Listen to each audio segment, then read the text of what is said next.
Welcome back, everybody, to One Take Everything. Today's video is going to be very different from what we've done before. It's a stand-up comedy skit or script from Eddie Murphy, Raw. This is back in the 80s, well before he became very family-oriented or started doing family-oriented movies. Obviously, there are some subjects in this that are kind of sensitive now, and I do understand that. So, I hope you can take it for what it's worth. I'm just reading what was done back then. One final disclaimer. The voices that you hear me trying to mimic, they're not exactly of me trying to mimic those specific people. I'm actually trying to mimic Eddie Murphy, who's trying to mimic those people.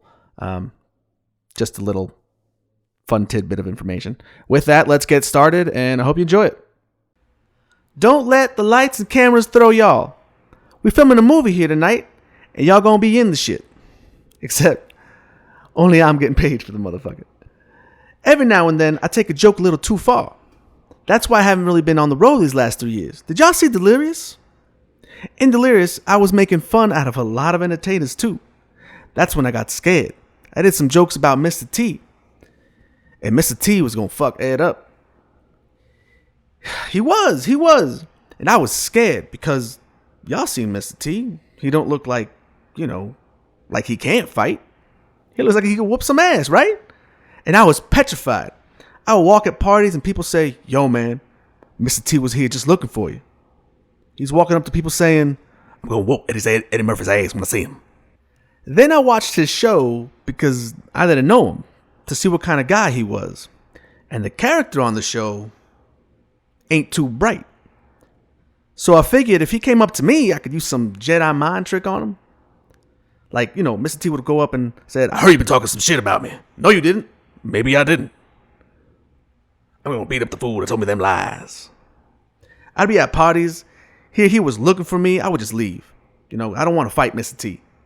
Then I found out Michael Jackson was looking for me, and I was like, when my manager called me up and said, "Yo, man, Michael Jackson's mad."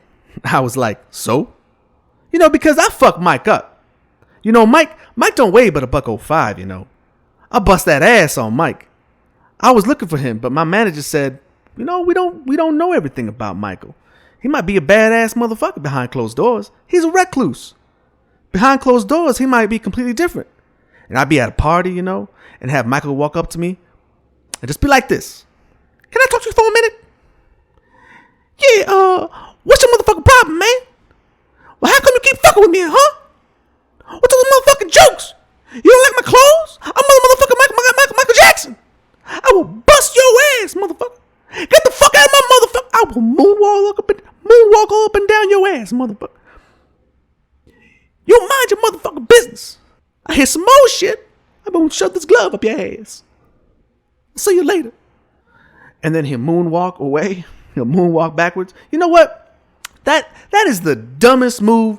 That is so. You know why it's dumb? Is because I could never. I've been trying for 5 months to do the moonwalk, and I can't do the shit. It's shitty. It's like the dumbest dance ever because I can't do it. But it really is stupid, because how you gonna moonwalk and ask a woman to dance? Like, hey, be at a party, say, "Hey, baby, come on, let's dance. See you later." Do the moonwalk? That's some stupid shit. Michael can do the shit though. Michael's so famous. Michael went on TV, and everything he says, the public believes. "I don't have sex because of my religious beliefs." And the public believed that shit.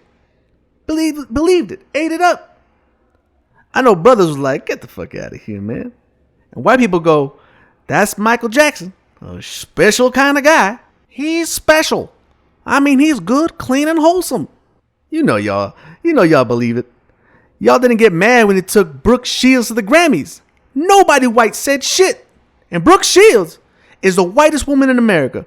Fuck Miss America. I don't care if it's shit what anybody says. Look at white woman in the dictionary and a picture of Brooke Shields like this. Obviously, you guys can't see my face, but it was a big ass smile. And this brother took her to the Grammys. Nobody said shit. If I took Brooke Shields to the Grammys, y'all would lose your mind. Because y'all know Brooke Shields get fucked that night. And Brooke knew too. That's why we going this year. No, just kidding. Do you guys watch The Cosby Show? Yeah, I do too. I love Bill Cosby Show. I have been a big fan of Bill Cosby all my life. Never met the man before, but he called me about a year ago and chastised me on the phone for being too dirty on stage.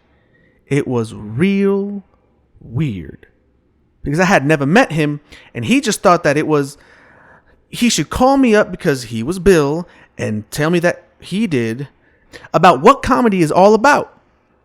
And I sat and listened to this man chastise me. And when Bill Cosby chastises you, forget you grown. You feel like one of the Cosby kids and shit. And I ran into the house all excited to talk to Bill and picked up the telephone, and Bill got raw on me. I was like, "Hello, Mr. Cosby?" And you hear, "I would like to talk to you about some of the things that you do in your show. Now I'm going to tell you a story."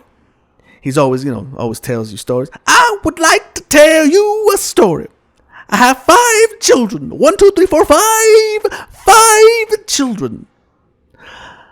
I live in Massachusetts with my wife Camille and my 5 children. Now, of the 5 children that we have, there are 4 girls and a boy.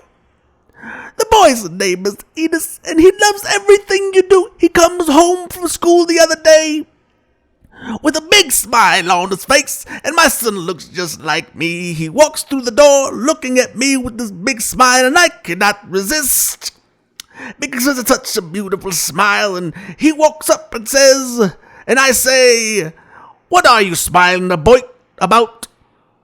And the child says to me, 'I'm smiling because I need money to go to the Eddie Murphy show. Please give me money for a ticket.'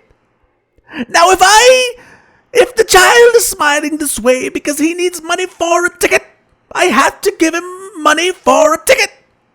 I do not handle the money in this house. My wife Camille handles the ticket money. So I must go into the kitchen to where my wife is cooking dinner for the family. And she is inside in the kitchen cooking. And she's got a bowl and she's mixing up the food, man. She's cooking it up. And the child walks in the room with the smile and he says, 'Mother, please, money.' She gives him the money and he runs off to see your show. Now we sit in the living room waiting for Enos to return. About 5 in the morning, the child comes through the door. He was different, with a different look on his face. A look like he had heard something at your show that he's never heard before. And I say to my child, I say, 'Child, what did the man say on the stage?' And he says, 'Pop.' The man comes out and says these things. I say, 'Well, what did he say?' He says, 'Pop.' He comes out and says this stuff. I say, 'Well, what did he do?' Pop, he walks up and he goes, 'Hello, suck this and mother F and kiss my big black stuff and suck it and stick it down your mouth. Your mother took it, suck it and suck it. You cannot say filth, floor and filth in front of people.' And I say, 'I never said no filth, floor and filth. You know what I'm talking about. You can't use the type of I can't use the type of language that you use, but you know what I mean when I say filth, floor and filth.' I say, 'I never said no filth, floor and filth. I don't know what you're talking about, and I'm offended you call. Fuck you.' That's when Bill got pissed and said, 'That's what I'm talking about. You can't say fuck in front of people.' And I got mad because he thought that was my whole act. I could just come on, walk on stage and curse and left. Managed to stick in some jokes between the curses. You couldn't give no curse show. Like I walk out and say, 'Hey, felt form, motherfucker, dick, pussy, snot, shit, good night, suck my dick, bye.' I was pissed off. I was so mad I called Richard Pryor's house. I was like, 'Yo, Richard, Bill Cosby just called me up and he told me I was too dirty.' Richard says, 'The next time motherfucker call, tell him I said suck my dick. I don't give a fuck. Whatever make the people laugh, you say that shit. Do the people laugh when you say what you say?' I said, 'Yes.' 'Do you get paid?' I said, 'Yes.' 'Well, tell Bill I said have a coke in the spine and shut the fuck up. That jello pudding eating motherfucker.' Richard is the rawest motherfucker in show business. Richard's the one that made me want to do comedy. Well, that's all for today, guys. If you liked the video, please like, subscribe, and share to your friends. Enjoy the rest of your day.